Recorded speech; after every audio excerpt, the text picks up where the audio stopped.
Hey guys, today I'm gonna show you how to convert media on OPPO Find X2.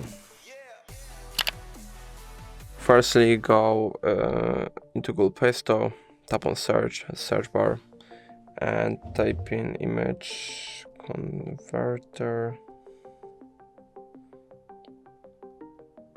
Install this app.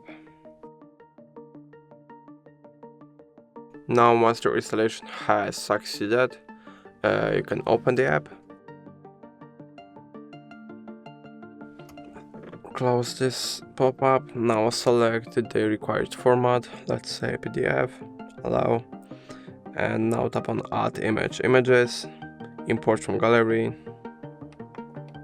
Now let's say I would like to change this one to the formats and to the PDF, so just tap on done.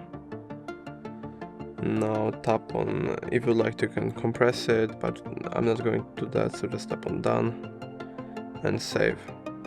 And that's going to be all. If I helped you, please leave a like and subscribe. And if you have any more questions, let us know in the comments.